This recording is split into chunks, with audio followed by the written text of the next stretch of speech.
नमस्कार मित्रों, हम सुन रहे हैं सिंहासन बत्तीसी की कहानियाँ। आइए बढ़ते हैं कहानी में आगे की ओर।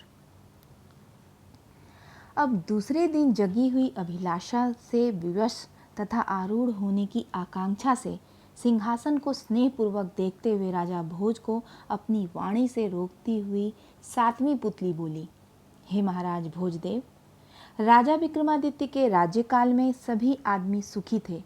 संपूर्ण राज्य कांटों की तरह दुखदाई दुर्जनों से रहित था। प्रत्येक आदमी सदाचारी था। ब्राह्मण वेद शास्त्र स्वधर्म और आचार एवं अपने षटकर्म यानी यज्ञ करना और कराना, पढ़ना और पढ़ाना, दान देना और लेना में लगे रहते थे। सामान्य प्रजा अर्थार्जन और यशोलाभ में समान रुचि रखती थी।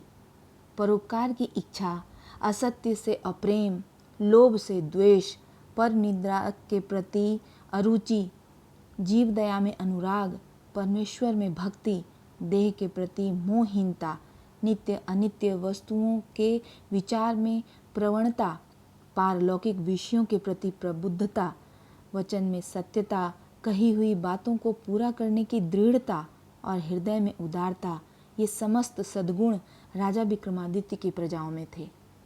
इस प्रकार सारी प्रजाएं सदिच्छा और सद्भावना के साथ सुखपूर्वक रहती थीं और निरंतर उन्हें राजा की प्रसन्नता प्राप्त होती रहती थी। राजा विक्रमादित्य के नगर में धनद नाम का कोई बनिया रहता था। उसकी संपत्ति की कोई सीमा नहीं थी। जो जिस वस्तु को चाहता था वह उसे उस बनिया के घर मिल जाता था। इस प्रकार अपार संपत्ति वाले बनिया को सभी वस्तुओं के प्रति अनित्यत्व की बुद्धि उत्पन्न हो गई। वह सोचने लगा, यह संसार तो सारहीन है, दुर्लभ से भी दुर्लभ वस्तु भी यहाँ अनित्य हैं। प्रियजनों का मिलन स्वप्नवत या आकाश में स्थित नगर की तरह मिथ्या है। जवानी अथवा धन दौलत मेघ की तरह क्षणभंगुर है और स्वजन परिजन बिजली की तरह चंचल हैं। इस प्रकार संसार की सारी वस्तुएं क्षणिक हैं। बनिया का चिंतन चलता रहा। आश्रय में आए हुए या नहीं आए हुए सभी बंधु बांधव बंधन के कारण हैं और जो निकटवर्ती आश्रित हैं वे भी विपत्तियों के द्वार ही हैं। विपरीत बुद्धि वाले पुत्र भी शत्रु की तरह ही है। इसलिए कर्म बंधन रूप इन सब का त्याग करके एकमात्र धर्म की सेवा करना ही उचित है। धर्म ही संसारियों का रक्षक है, क्योंकि धर्म की रक्षा करने से ही वह भी रक्षा करता है। धर्म का विनाश करने पर वह भी संहार कर डालता है।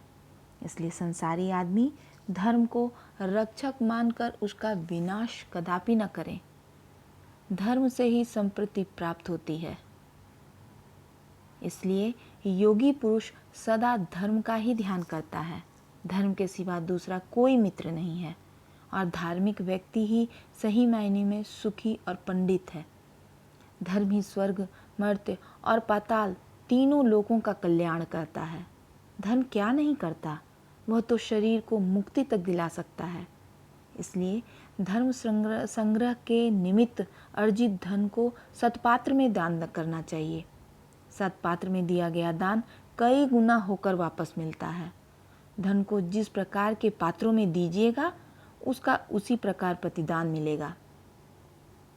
जिस प्रकार मेघ का जल समुद्र की सीपी में गिरकर मोती बनता है और अन्यत्र गिरकर व्यर्थ हो जाता है, और भी बरगद का बीज छोटा होकर के भी अच्छी उर्वरक भूमि पाकर विशाल वृक्ष बन जाता है, उसी प्रकार सुपात्र में दिया गया दान भी बहुविस्तीर्ण हो जाता है। इस प्रकार बहुत सोच विचार करने के बाद बनिया ने वेद पाठी ब्राह्मणों को बुलवाया और उनसे होमाद्री के धर्मशास्त्र के दान खंड में कथित गोदान, कन्यादान, विद्यादान, भूदान और जलदान की महिमा सुनी और उन समस्त दानों को सत्पात्र में अर्पित करने के बाद विचार किया कि उसके दान, व्रत आदि तभी सफल होंगे जब वह द्वारका जाकर भगवान श्री कृष्ण के दर्शन करेगा। इसके बाद वह द्वारिकापुरी के लिए प्रस्थित हो गया। समुद्र के तट पर जाकर धनद बनिया ने नाविक को बुलवाया तथा उसे प्रचुर द्रव्य दिया और नाव पर भिक्षुक, योगी, प्रवासी तथा अनाथ लोगों को भी अपने साथ चढ़ा लिया और उनके साथ प्रिय बातों वाली धर्म गोष्ठियां करते हुए चला। कुछ दूर जाने पर उसे समुद्र के बीच एक पहाड़ी दिखाई पड़ी। उस पर एक बड़ा मंदिर बना हुआ था। वह उस देवालय में गया और वहां देवी भुवनेश्वरी की षोडशोपचार पूजा तथा नमस्कार करके उसने ज्यों ही देवी की बाईं ओर दृष्टि डाली, उसे सिरकटे स्त्री पुरुष की जोड़ी दिखाई पड़ी।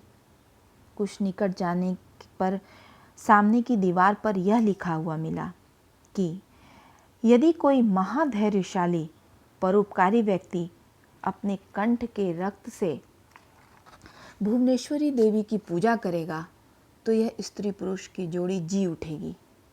उसे पढ़कर बनिया विस्मय में पड़ गया और फिर नाव पर चढ़कर द्वारका चला गया। वहां उसने श्री कृष्ण के दर्शन करके उनकी प्रार्थना करते हुए कहा, श्री कृष्ण को किया गया एक बार का प्रणाम 10 अश्वमेघ यज्ञों के बराबर है। फिर भी विशेषता यह है कि 10 अश्वमेघ यज्ञों का कर्ता पुनर्जन्म ग्रहण कर सकता है, किंतु श्री कृष्ण को प्रणाम करने वाले का पुनर्जन्म नहीं होता। इस प्रकार श्री कृष्ण को अर्पित प्रणाम को मोक्ष का कारण मानकर बनिया उन्हें प्रणाम किया, उनकी षोडशोपचार पूजा की और अपने नगर को वापस चला आया। वहां उसने सभी नागरिक बंधुओं को सादर श्री कृष्ण का प्रसाद दिया और कुछ दुर्लभ वस्तु लेकर राजा विक्रमादित्य के दर्शन को गया, क्योंकि राजा, देवता, गुरु और ज्योतिषी का खाली हाथ दर्शन नहीं करना चाहिए, क्योंकि फल से ही फल की प्राप्ति करनी चाहिए। प्रिया, पत्नी और प्रिय मित्र, अल्पवयस्क पुत्र, ज्योतिषी एवं राजा का रिक्त हस्त दर्शन उचित नहीं है। राजा विक्रमादित्य के दर्शन को गए हुए बनिया ने राजा के हाथ में कृष्ण का प्रसाद तथा उपहार देकर यथास्थान बैठ गया। राजा ने उससे यात्रा की कुशलता के बारे में पूछा और आंखों देखे किसी अपूर्व वृत्तांत के बारे में भी जिज्ञासा की। बनिया ने समुद्र के बीच स्थित भुवनेश्वरी देवी की मंदिर वाली बात राजा से कही। मंदिर वाली बात सुनकर विक्रमादित्य विस्मित हो उठे और उसी क्षण धनद बनिया के साथ भुवनेश्वरी देवी के मंदिर की ओर चल पड़े। वहां पहुंचकर राजा ने देवी की बाईं ओर पड़े स्त्री पुरुष के धड़ों को देखा। साथ ही सामने की दीवार पर लिखे अक्षरों पर भी राजा की दृष्टि पड़ी।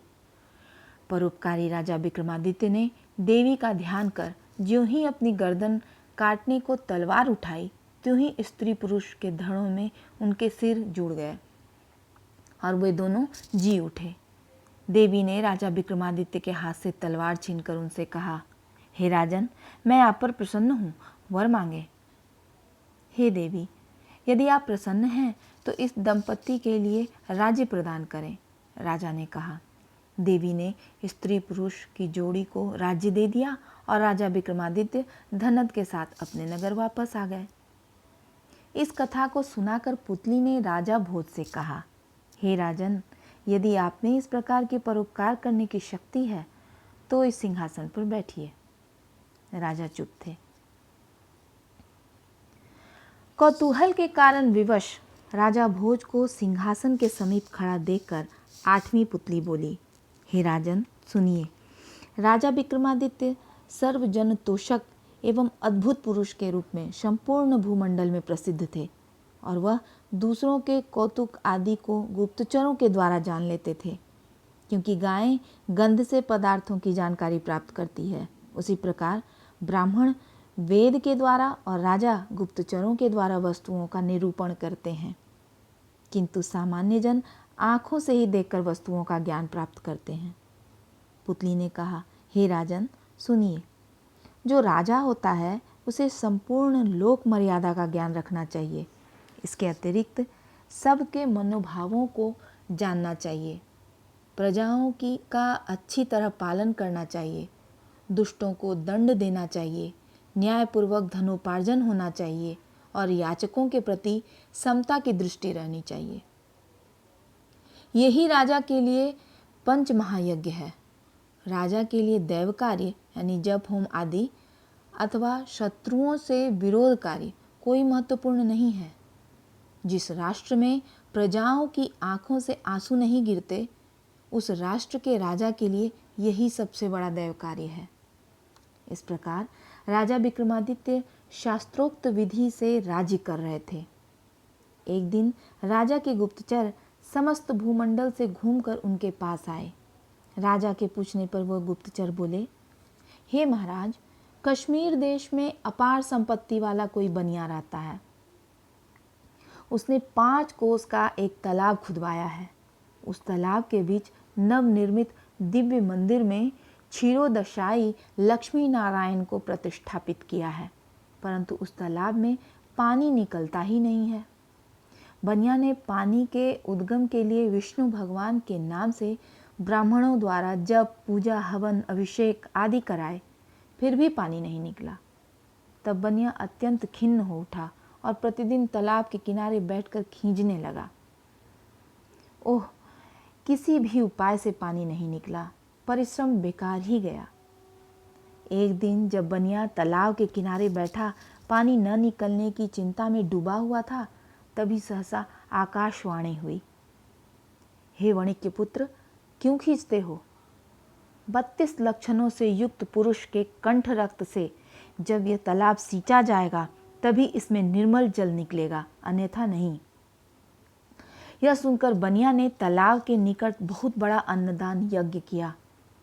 उस अन्न सत्र में भोजन के लिए सभी विदेशवासी मनुष्य आए।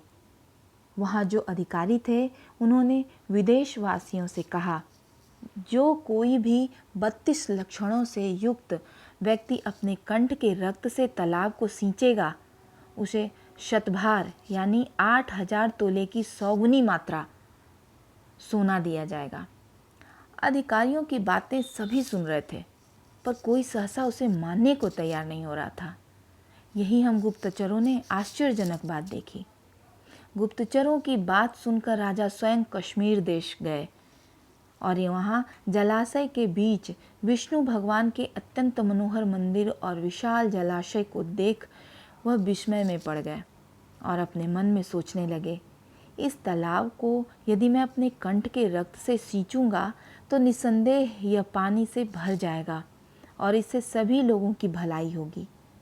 यह मेरा शरीर 100 वर्ष तक रहकर भी अंत में नष्ट ही हो जाएगा। इसलिए हित अहित का ज्ञान रखने वाले महापुरुष को अपने शरीर के प्रति ममता नहीं होनी चाहिए। परोपकार में शरीर का भी उत्सर्ग कर देना चाहिए, क्योंकि 100 वर्षों तक अच्छे बिछावन पर सोकर जीने वाले भी मर जाते हैं। आपदाओं से भरे और लोक निंदनीय शरीर के प्रति जो मोह नहीं करता, वही लोकोत्तर पुरुष है। मानव का देह पंजर बराबर रोग से आक्रांत रहता है, शोक का घर है और सदैव विनाशोन्मुख बना रहता है। जिसने पुनर्जन्म की तृष्णा छोड़कर शरीर को निंदित नहीं किया, उसी पुण्य कर्मा मनुष्य ने देह को सफल बनाया। इस प्रकार सोचने के बाद राजा विक्रमादित्य ने मंदिर में प्रतिष्ठित भगवान विष्णु की पूजा की और प्रणाम करके कहा, हे जल देवी, तुम यदि 32 लक्षणों से युक्त पुरुष के कंठ रक्त की आकांक्षा रखती हो तो मैं स्वयं सहर्ष उपस्थित हूँ। मेरे कंठ रक्त से तृप्त होकर इस तालाब को जल से परिपूर्ण कर दो। यह कहकर राजा विक्रमादित्य ने ज्यों ही अपनी गर्दन पर तलवार चलानी चाही, त्यों ही देवी ने राजा के हाथ से तलवार लेते हुए कहा, हे वीर, तुम्हारे इस औदार्य से मैं प्रसन्न हूँ, वर मांगो। राजा ने कहा, हे देवी, यदि आप मुझ पर प्रसन्न हैं तो इस तालाब को पानी से भर दें। देवी ने पुनः कहा, तुम इस तालाब से शीघ्र बाहर निकल जाओ। यूं ही तुम तालाब से निकलकर बाहर आओगे, त्यों ही तालाब में पानी लबालब हो जाएगा। देवी की बात सुनकर राजा शीघ्र तालाब के किनारे पर चले गए और तालाब पानी से लबालब हो गया। इस प्रकार के आश्चर्य को देखकर हर्षित हुए और अपने नगर में लौट आए राजा। इस प्रकार कथा सुनाकर पुतली ने राजा भोज से कहा, हे राजन, यदि आप में भी ऐसी उदारता और परोपकारिता है तो इस सिंहासन पर बैठिए। राजा मौन रह गए।